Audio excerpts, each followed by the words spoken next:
성도 여러분 안녕하십니까? 구역공과 이사야서 5번째 시간인데요. 오늘 제목은 멸망은 불현듯 찾아온다라는 제목입니다.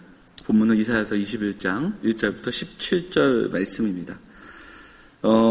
본문을 나누기 전에 지난주에도 잠깐 나눴던 이야기를 좀 하겠습니다. 13장부터 그러니까 이사야서 13장부터 23장까지는 전체적으로 열방을 향한 심판에 대한 예언이 나옵니다. 13장부터 바벨론, 블레셋, 모압, 다메섹, 애굽과 구스, 그리고 이제 오늘 21장 1절부터 10절이 바벨론, 에돔, 아라비아까지 이 세 곳을 향한 심판이 선언되는 내용입니다. 자, 오늘 21장의 주요 내용을 좀 한번 보시면 그 내용은 첫째 1절부터 4절까지는 바벨론에 임할 심판, 그리고 파수꾼의 보고가 나오고요. 11절부터 12절은 두마에 관한 경고, 그리고 13절부터 17절까지는 아라비아에 관한 경고입니다. 여기서 이제 두마로 이야기되는 것이 좀 이따 얘기하겠지만 에돔에 대한 이야기입니다. 첫 번째로 바벨론에 임할 심판을 보면 하나님을 섬기지 않는 자들의 말로를 설명하고요. 결국은 우리가 의지할 곳은 하나님 한 분이다. 이 선언이 담겨져 있습니다. 1절을 보시면 해변 광야가 나오는데 이 해변 광야는 유브라데 강가의 바벨론을 가리키는 말이었습니다. 산지와 사막으로 둘러싸여 있던 요새가 바벨론이었습니다. 2절에 보면 엘람과 메대가 나오는데요. 이들이 이제 이후에 바벨론을 치는 적국이 됩니다. 엘람은 또 이후에 바사라는 이름으로 바뀌게 되고 메대와 바사, 그리고 결국은 바사로 이어지는 이 제국의 역사가 우리가 볼 수 있는 역사인 것을 보게 됩니다. 그리고 선지자가 이 예언의 말씀을 듣고 괴로워하는 이야기들이 1절부터 4절까지 나오는 것을 보게 됩니다. 5절을 보면 적이 가까워왔음에도 불구하고 바벨론이 잔치를 벌입니다.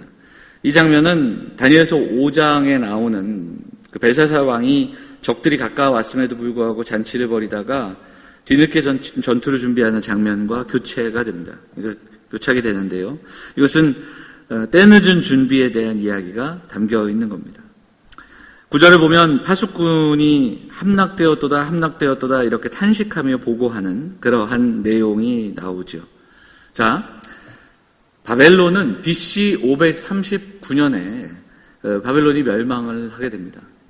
바사왕 고레스와 메대왕 다리오의 연합군에게 바벨론이 멸망하게 됩니다.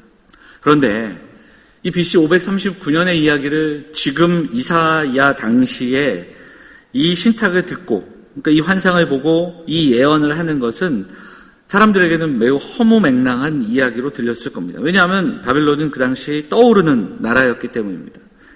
유대인들에게 들려지는 이 허무맹랑한 이야기지만 이사야는 이 이야기를 듣고 탄식하고 그리고 또 하나님의 크신 경영을 보게 되는 겁니다. 자, 두 번째, 두마에 관한 경고로 이어지게 됩니다. 이 두마는 에돔입니다. 그러니까 이 에돔이라는 게 어떻게 되냐면 두마라는 이름이 이스마엘의 아들, 창세기 25장 14절에 나옵니다. 그리고 에돔은 이스마엘의 어떤 후손들이 되겠다, 이렇게 말씀을 드릴 수 있겠죠. 두마에만 어둠은 오래 지속될 것이고 하나님을 배척하고 우상과 세상을 믿는 자들에게 하나님의 심판은 지속될 것이다. 그런데 말씀 중에 어떤 본문이냐면 밤이 오나니 아침이 온다. 그 아침을 기다려야 한다. 이 이야기들을 들려주고 있습니다. 자, 세 번째, 아라비아에 대한 경고가 나오죠. 그 내용은 이렇습니다. 그들의 영화가 신속히 지나갈 것이다. 모든 나라는 하나님의 통치 아래 있음을 선언합니다. 그러니까 바벨론과 유다, 남유다 사이에 광야가 있었는데 거기에 사는 아라비아 광야의 사람들에 대한 이야기입니다. 그 영광이 곧 사라지게 된다라는 그 선언을 들려주는, 정말 어찌 보면은 혹독하고도 무서운 묵시의 말씀이 선언되는 겁니다. 제국이 함락되어질 것이다. 지금 떠오르는 저 바벨론도 함락되어진다. 아수르가 제국이 됐지만 그 아수르를 바벨론이 무너뜨리고 그 바벨론이 유다를 함락시키지만 그 바벨론을 엘람과 메대와 바사가 함락하게 된다. 그리고 이어져 두마, 곧 에돔이랑 아라비아도 그 영광이 다 세멸할 것이다. 이렇게 이야기하는 겁니다. 우리말이 아니지만 사자성어로 권불 10년이라는 말이 있습니다. 그 어떤 강한 나라도 영원한 나라가 없습니다. 정의도 없고 사랑도 없고 평화도 없는 나라는 군사력이 강하고 또 법이 강하고 재정이 튼튼해도 오래가지 못한다는 것을 역사는 우리에게 보여줍니다. 그런데 오늘 중요한 것은 이 말씀을 그 나라들에게 주시는 말씀 이전에 유다 백성들에게 들려주고 있다는 겁니다. 이스라엘을 통해 유다 백성들에게 왜 열방들의 역사와 흥망성쇠를 보여주고 있는가? 자, 세 가지 정도로 요약할 수 있다고 말씀을 드렸습니다. 첫째는 하나님이 이 땅을 통치하시고 섭리하심을 선언하는 겁니다. 두 번째는 하나님은 고통과 아픔 속에서 함께 하시며 울고 계신다는 겁니다. 세 번째, 교만과 자만과 육신의 자랑을 높이는 자를 용납하지 않으신다는 겁니다. 바벨론의 패망과 에돔과 아라비아의 멸망에 대한 이야기를 당사자들이 아니라 유대인들에게 들려주고 보여주시는 이유가 있습니다. 그것은 뭐냐면 지금 당장 강성해 보이는 아수르의 손 내미지 말라는 겁니다. 그리고 그 아수르를 피하기 위해 바벨론에 또한 손 내미지 말라는 겁니다. 상황과 환경은 언제나 바뀝니다. 어려움이 다가오고 그럼에도 불구하고 하나님의 백성들이 잊지 말아야 할 것은 하나님의 통치와 섭리입니다. 아무리 힘이 있다고 해도 역사의 주인은 하나님이시라는 이야기를 들려주고 있는 겁니다. 아수르로 인해 바벨론을 의지하면 바벨론은 결국 바사에 의해 멸망됩니다.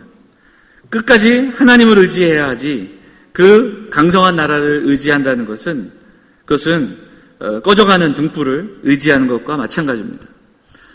여러분, 역사는 강한 나라에 의해서 이끌어지는 것이 아닙니다. 그렇게 보여지기 때문입니다.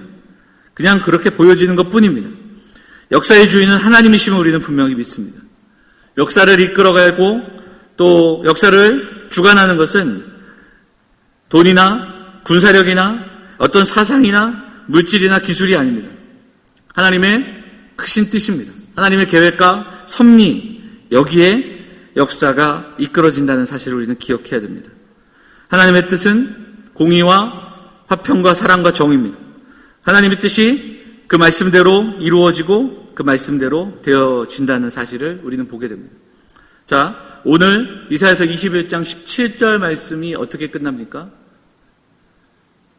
이스라엘의 하나님 여호와의 말씀입니다.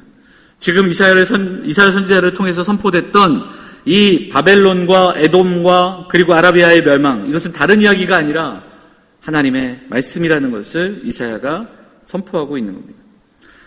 우리 개인도 마찬가지입니다. 살다 보면 힘에 의지하고 또 물질과 또 다른 어떤 권력과 힘을 우리가 의지하게 되는데 그것이 우리 인생을 지켜주지 못합니다. 사망의 음침한 골짜기를 지나 가는 곳에서도 우리를 지키는 것은 목자 되시는 여호와이심을 우리는 분명히 기억해야 됩니다. 그 하나님의 은혜와 사랑이 오늘 우리를 섭리하고 계시는 겁니다. 하나님의 백성들이 그 섭리를 결코 잊지 말아야 합니다. 이사야 선지자를 통해서 말씀해 주시는 그 역사의 소용돌이를 오늘 우리에게 적용하고 우리도 또한 기억해야 됩니다. 2020년에 예기치 못한 상황들을 우리는 겪고 있습니다. 이때 오히려 우리는 역사의 주인 되신 하나님을 주목해야 됩니다. 하나님의 주권과 섭리를 묵상하고 상황과 환경에 이끌리는 자들이 아니라 그리고 어떤 것도 어떤 환경도 우리를 지켜주고 안전을 보장하지 못함을 기억하면서 오늘 구역 공과의 제목을 분명히 기억해야 됩니다. 멸망은 불현듯 찾아온다. 우리의 이야기가 아니라 이스라엘의 하나님 여호와의 말씀이니라. 이것을 기억하며 오늘 말씀을 묵상하고 우리에게 적용할 수 있었으면 좋겠습니다. 쉽지 않은 시간이지만 매일매일 우리 하나님께 더 나아가고 기도하고 의지하며 살아가는, 그래서 우리를 섭리하시고 우리를 주관하시는 그 하나님을 더욱더 의지하며 오늘을 살아가시는 사랑하는 성도들이 다 되시기를 간절히 소망합니다. 감사합니다. 이사야서 5번째 시간 멸망은 불현듯 찾아온다 마치도록 하겠습니다.